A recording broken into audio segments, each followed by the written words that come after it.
Hey, what's going on? You know who it is. You know what it is. All right, man. I want to talk about, Andre Ward and what he should do next. I listened to Santee Walter's video, and Santee Walter was on point about some of the things that he said. Well, most of the things he said in the Andre Ward video. And I'm in agreement with him. At first, as far as Tony Bellew go, I'm on board with that fight as long as it's for a cruiserweight championship. Because I think Tony Bellew has a cruiserweight championship, even though he moved up to heavyweight. So, as of right now, it wouldn't make any sense for Andre Ward to fight Tony Bellew at heavyweight. And keep in mind, Tony Bellew is a Adonis Stevenson leftover. Adonis Stevenson already stopped him a few years back. So when Andre Ward makes moves like this opens up the door for people that detest Andre Ward to criticize him. Keep in mind, there's people that despise Andre Ward. Don't know why, but people hate the dude. Because even though most people in their right mind, because I gotta say this shit, most people in their right mind don't believe that Andre Ward would be ducking Adonis Stevenson. But at the end of the day, it opens up the gate for people to put that out there about Andre Ward. I don't think by no stretch of the imagination is Andre Ward fearful of Adonis Stevenson and that he's ducking him. I actually believe that Andre Ward can beat Adonis Stevenson as long as he don't get caught with that left hand. I think Andre Ward would easily beat Adonis Stevenson, probably more than likely in a 12th round fight. But then again, who knows? Maybe Andre Ward would stop him. You never know. But the problem is, both of these dudes' ego may be the reason this fight don't happen. Andre Ward, to some people, appears to have a ego, and so does Adonis Stevenson. Adonis Stevenson has a history of being difficult to negotiate with. Some people say Andre Ward is difficult to negotiate with. And another problem that could, hinder this fight is possibly the networks.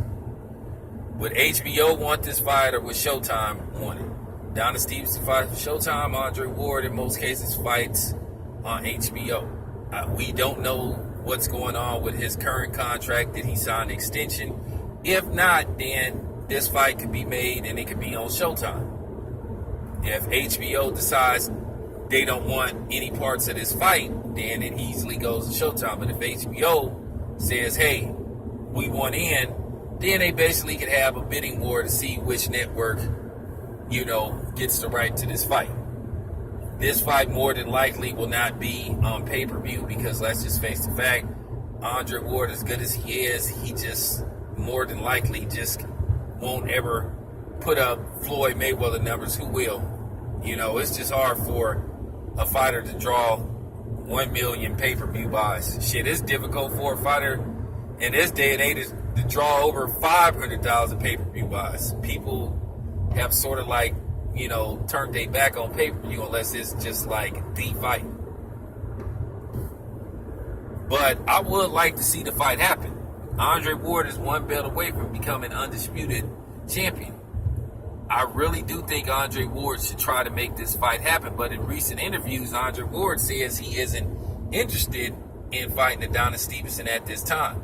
Him and Virgil Hunter hasn't ruled out, but they seem like this fight isn't going to happen. Because you have to wonder, like I said, all the possibilities of this fight not happening that can stand in the way. Location, more than likely Adonis Stevenson would not be willing to come to Oakland and fight, or possibly Las Vegas. More than likely he would say this fight has to be in Canada. And Andre Ward and Virgil Hunter have made it very clear they are not going to Canada to fight Adonis Stevenson. But then again, I was thinking to myself, maybe they should at least consider it. I know what Andre Ward is thinking, like, hey, if I don't knock this guy out, then something weird could happen. Well, I guess Andre Ward would have to be hell-bent on trying to knock Adonis Stevenson out. that's the risk you take. And I would take that risk. Hey, you know, I know people say location always is a factor, but based off the fact that Errol Spence went overseas and knocked out, you know, Kell Brook, that kind of like makes people say, well, I'm sort of not buying that. Keep in mind, Errol Spence went overseas with the intention to stop Kell Brook, which he did. But I understand what Andre Ward is saying, just in case he don't get the stoppage and it goes to the courts, he don't want nothing weird to happen. And like I said, I understand that. But at the end of the day, I do think he should try to push for this fight and push hard for this fight. Because if he can get this fight, and let's just say he wins this fight, like I said, his legacy is further established as him being an all-time great, being one of the best that ever did it. So yeah, I've sort of changed my stance on Andre Ward versus Tony Bellew. Maybe he should fight Adonis Stevenson first and then Tony Bellew, because more than likely you beat Adonis Stevenson, get that last strap, it's pretty much nothing else for you to prove. Then you can, hey, test your waters at cruiserweight and heavyweight. Me, myself, I don't recommend Andre Ward fighting at heavyweight.